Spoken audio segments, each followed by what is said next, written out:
20h, 21h, Time Sport, spécial Coupe du Monde de la FIFA 2026 avec Bilal Nenman sur Beurre FM. Et est-ce que justement ils n'ont pas été déboussolés, désorientés parce que tactiquement, Juan José, l'Espagne les a fait déjouer?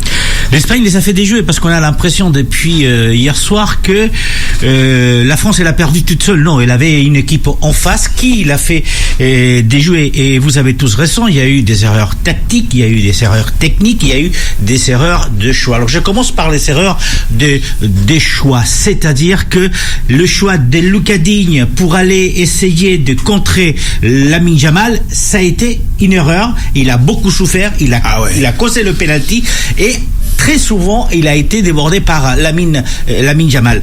Ça a été un choix erroné aussi quelque part, mais sur l'ensemble du mondial avec Saliba, on savait qu'il arrivait au mondial blessé, avec des problèmes des dos et il va se blesser définitivement au pire moment. Et ça a été aussi un choix qui a été fait. Peut-être que dans un match qui est très exigeant physiquement, est-ce que c'était le bon choix de l'utiliser à ce moment-là? Au bout de 25 minutes, il est sorti du terrain. Oui, je termine sur les erreurs de choix. Puis une erreur de choix monumentale, c'est celui des Tchouaméni au milieu de terrain. Il n'a pas joué les deux derniers matchs. Il n'a pas le rythme. Il sort d'une blessure musculaire.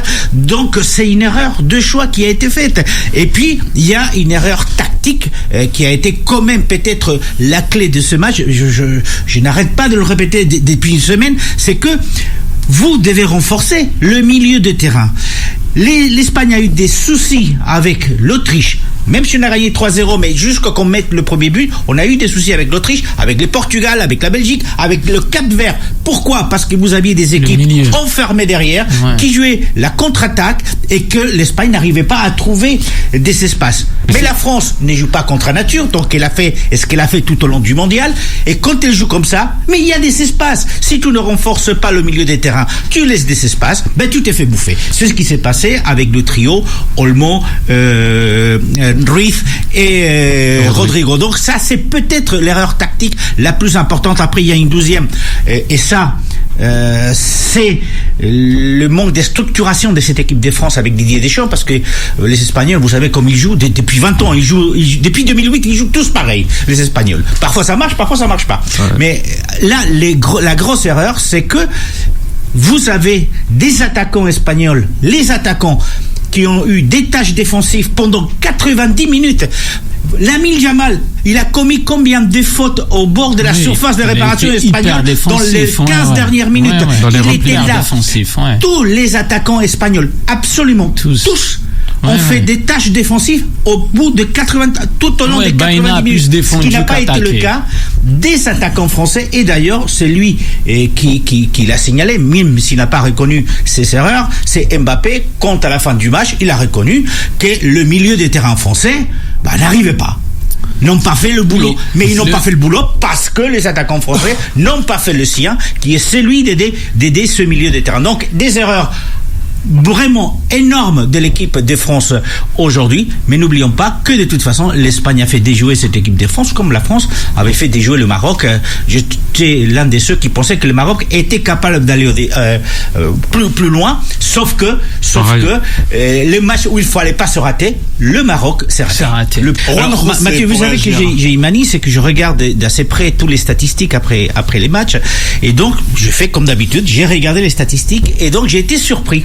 Alors pourquoi? Parce que dans les statistiques générales, celles qu'on voit habituellement, c'est-à-dire le nombre de passes, mais on voit qu'il n'y a pas tellement de passes, des différences entre l'Espagne et la France. L'Espagne en a quelques-unes, mais une trentaine de passes de plus sur l'ensemble du match par rapport à la France. Quand l'Espagne normalement arrive à faire entre 600 et 700 pages dans ce match-là, elle arrive à peine à faire 500.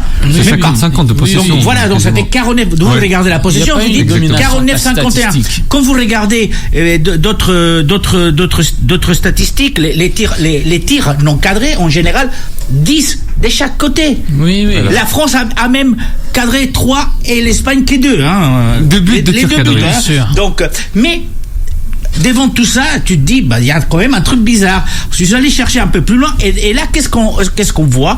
Je disais il y a quelques jours que pour gagner, il faut marquer. Et pour marquer, la France, a priori, était mieux dotée que l'Espagne. Mais qu'est-ce qui s'est passé? C'est que Ousmane Dembélé, Ballon d'Or, a essayé 2 dribbles dans tout le match. Et il a raté les 2 dribbles, Ousmane Dembélé.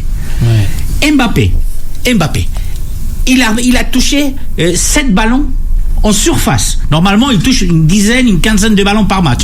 Il a touché 7 ballons. Il n'y en a que 3 qui se sont terminés par un tir. Que 3. Quand vous voyez ce qu'il a fait au lycée a perdu pratiquement la moitié des ballons qu'il a touchés. Il a touché 55 ballons, il en a perdu près des 25. Techniquement, Et donc, là, vous voyez quelle est la différence. C'est là où on voit où est vraiment la différence, parce que comme je vous disais, après, c'est plus ou moins semblable. Mais et puis, il y a quand même un dernier détail, c'est que l'Espagne a joué à 11. Je m'explique. 11, c'est avec Unai Simón. À 3 reprises. Il a fait une Neuer. Voilà. Mais à 3 reprises, il joue très avancé. Et à 3 reprises, il a coupé les attaques notamment de Mbappé.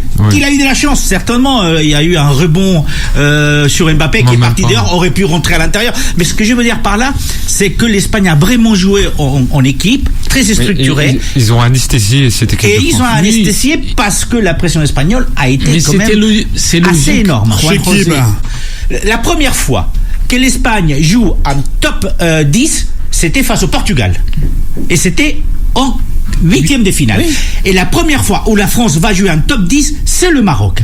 La différence, c'est que là où on croyait que le Maroc allait être capable de sortir un grand match, ils ont raté leur match. Ils ont raté leur match. Oui. Mais au-delà de ça, ni la France ni l'Espagne avaient été testés par un top 10. Non. Ça, c'est une réalité. Et puis, vous parlez de la responsabilité. Bien sûr, il y a une responsabilité de Didier Deschamps, n'est pas la seule. Il y a la responsabilité aussi d'un certain nombre de cadres qui ont, entre guillemets, on verra dans les prochains jours comment ça se passe, mais qui ont imposé jouer à 4 devant, parce que, maintenant, on commence à connaître un peu comment ça se passe au niveau du vestiaire, et on voit qu'effectivement, il y avait des cadres qui voulaient jouer à 4 devant, et il s'est laissé, entre guillemets, convaincre. Après, il n'a pas su revenir en arrière. Et puis, n'oublions pas non plus que même si l'Espagne n'a pas des grands noms, hormis Rodrigo, Olmo, parce que tout le monde les connaît, mais hormis ça, ce qu'il faut retenir, c'est que l'équipe d'Espagne, comme l'équipe de France, est très jeune, mais ils se connaissent tous très bien, parce qu'effectivement, Claude l'a dit tout à l'heure, en 2024, en finale des Jeux Olympiques à Paris,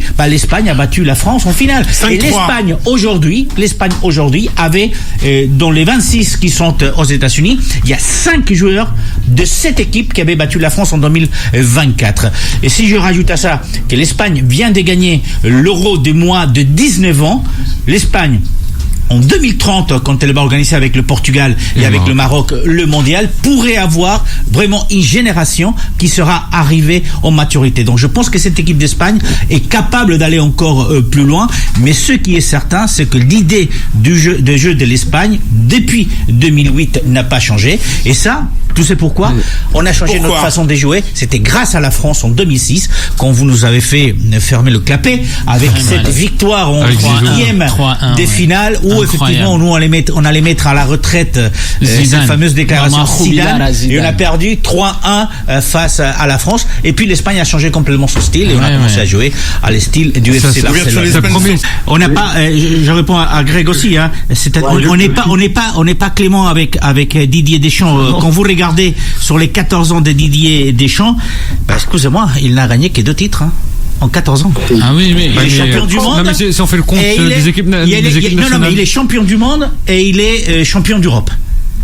C'est quand même. Ok, il a perdu une finale. Non, mais les finales perdues, ce sont des finales perdues. Quand tu regardes sur 2 ans, sur 4 ans aujourd'hui, de Luis de la Fuente, il a gagné autant de titres que notre ami Deschamps. Donc on n'est pas clément avec lui, mais par contre c'est vrai qu'il y a une aura autour de lui qu'en 14 ans on a tendance à oublier les ratés. Parce qu'effectivement, je suis d'accord avec toi, il y a eu depuis 14 ans des joueurs à tous les postes qui étaient parmi les meilleurs au monde. Et si à la fin tu n'as que 2 titres, qu'en 14 ans, ça fait pas beaucoup.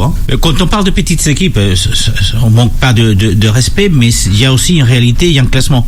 Alors, la France a joué la Norvège, 31e. l'Irak. L'équipe B. Oui, ils sont 31e. L'équipe A. Ouais. Mais c'était l'équipe B. L'Irak, 57e mondial.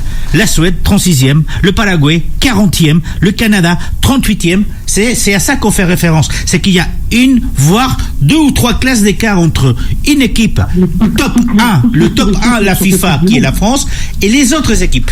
On fait référence à ça. Et donc, quand Mathieu dit effectivement qu'elle n'a pas été testée, c'est vrai qu'elle n'a pas été testée face à un top 10. Et on l'a vu, l'Espagne face au Portugal, ou encore la France face au Maroc, même si le Maroc s'est raté. Sur 14 ans, c'est vrai que, voilà, c'est comme ça, mais on a beaucoup souffert en France en 2016 quand on a perdu face au Portugal l'Euro français. On a perdu mais ça se joue à rien ici à Paris. Alors c'est vrai qu'on a, et Mathieu l'a rappelé, c'est vrai que la France a perdu la finale face à l'Argentine il y a 4 ans, mais il l'a signalé.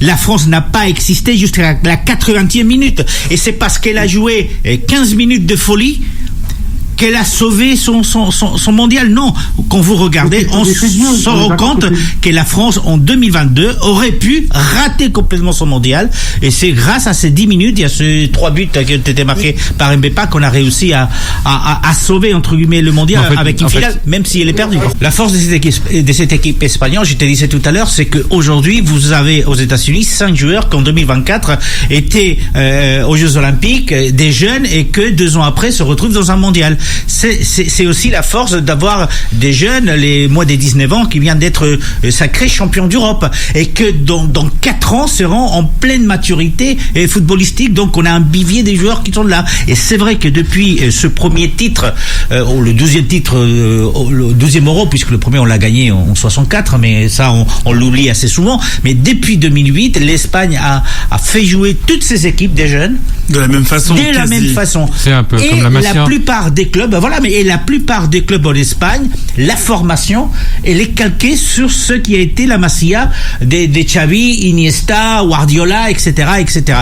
Donc l'Espagne a un vivier des joueurs assez important. Avant, on n'exportait pas des joueurs. Aujourd'hui, vous retrouvez tous les joueurs un peu partout éparpillés en Europe, et c'est le même cas pour les entraîneurs, puisque on a parlé du PSG à un moment donné, mais le PSG, c'est Luis Enrique, c'est le jeu espagnol, c'est faire jouer c'est faire défendre à des attaquants pendant 90 minutes. Mais donc l'Espagne maintenant va jouer cette finale, on verra si c'est l'Angleterre ou c'est l'Argentine. Je pense que les Espagnols préfèrent l'Argentine, parce que c'est une question de battre Messi, parce que en termes de récit, il faut rappeler que l'ancien entraîneur de l'équipe d'Espagne avait, avant Luis de la Fuente, avait demandé à Messi, avait essayé d'enrôler pour l'Espagne Messi pour l'équipe d'Espagne. Il a décidé de jouer avec l'Argentine, comme Hakimi a décidé de jouer avec le Maroc. Donc maintenant on va voir, mais il va pas y avoir énormément de changements par rapport aux 11 que vous avez vus, parce que ça dépendra forcément, peut-être au milieu, si Pedri,